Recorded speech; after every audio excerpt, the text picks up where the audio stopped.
Cinéphiles, salut! Et si nous faisions une petite place à nos amis les séries pour une fois? Alors allons côté festival, Série Mania, c'est leur 5e saison, ça va se dérouler du 22 au 30 avril au Forum des Images. La sélection de cette saison 5 confirme l'impressionnante créativité des séries télé et leurs enjeux, en particulier les nordiques, implication toujours plus grande des talents du cinéma avec au générique de certains titres des réalisateurs prestigieux comme Danny Boyle, James Gray ou Valérie Todorovsky. Allez, direction les salles obscures maintenant avec une comédie pour démarrer où Chantal Lobby et Christian Clavier se demandent mais qu'est-ce qu'on a fait au bon Dieu sous la caméra de Philippe de Chauveron. Claude et Marie Verneuil, issus de la grande bourgeoisie catholique provinciale, sont des parents plutôt vieille France, mais ils se sont toujours obligés à faire preuve d'ouverture d'esprit.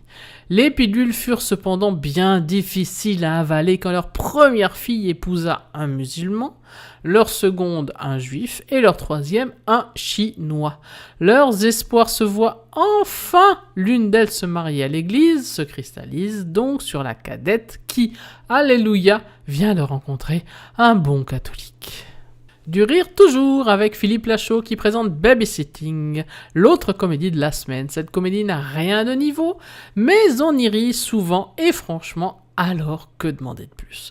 Entre Projet X et Very Bad Trip à la française, Philippe Lachaud dans le rôle de Bradley Cooper, la girafe remplacée par un perroquet, la drogue par du ruinard, et oui, nous sommes en France, et les guns par des pistolets à billes.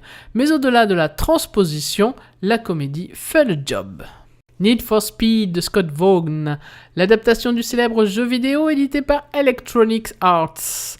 Le film a été créé et réalisé par des passionnés. Scott Vaughn est lui-même l'ancien cascadeur. Et les scénaristes John et George Gatins possèdent leur propre garage de mécanique. Les scènes sont donc tournées en décor naturel afin d'être le plus réaliste possible dans les courses-poursuites. Et on trouve même une Ferrari en voiture travelling. Non, décidément, on ne se refuse rien dans ce film. Puis une promesse de Patrice Lecomte, entre deux longs métrages d'animation, Le Magasin des Suicides, sorti en 2013, et Music, prévu pour 2015, Patrice Lecomte revient au cinéma en prise de vue réelle dans une adaptation de la nouvelle de Stefan Zweig, Le Voyage dans le passé. Tom à la ferme est un film franco-canadien de Xavier Dolan, adapté de la pièce éponyme du dramaturge québécois Michel-Marc Bouchard. Tom à la ferme est le 4e film de Xavier Dolan. Thriller psychologique campé dans le Québec agricole, Tom à la ferme traite du gouffre grandissant qui sépare ville et province et de la nature respective des hommes qui y vivent. The Best Offer, un film italien de Giuseppe Tornatore. Virgil Oldman est un commissaire-priseur de renom. Véritable institution dans le milieu de l'art et misogyne assumé, il n'a de relation intime qu'avec la collection de tableaux qu'il a su constituer secrètement au cours des années.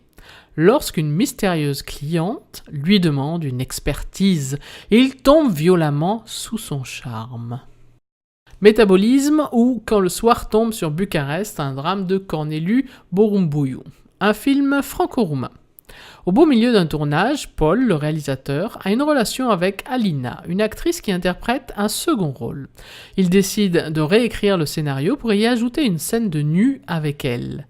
Pris de doute, il choisit au final de ne pas la tourner et téléphone à sa productrice pour se plaindre d'un ulcère à l'estomac.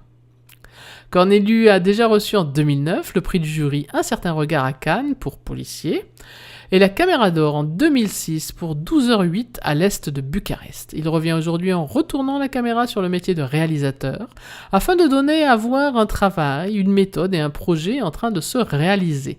Regardez l'envers du décor. Les chèvres de ma mère est un documentaire de Sophie Audier.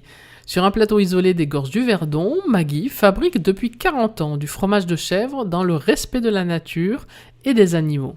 Elle décide alors de céder son troupeau, de parrainer Anne-Sophie, une jeune agricultrice qui souhaite s'installer. Au fil des saisons, le processus de transmission s'avère être un douloureux renoncement pour l'une et un difficile apprentissage pour l'autre. African Safari 3D est un documentaire de Ben Stassen. La nature en 3D et aussi, mais aussi en Technicolor. À vous de voir. Les trois sœurs de Yunnan, un documentaire de Wang Bing. Trois jeunes sœurs vivent dans les montagnes de la province du Yunnan, alors que leur père est parti en ville pour chercher du travail. Ying, 10 ans, s'occupe seule de ses sœurs, Zen, 6 ans, et Fen, 4 ans. La caméra de Wang Bing observe et accompagne durant plusieurs mois leur vie quotidienne. Capelito et ses amis est un film d'animation espagnol de Rodolphe Pastor pour les tout petits. Capelito revient entouré de tous ses amis dans 8 nouvelles histoires inédites et pleines de surprises. On y retrouve notre cher champignon, toujours aussi astucieux et plein d'humour.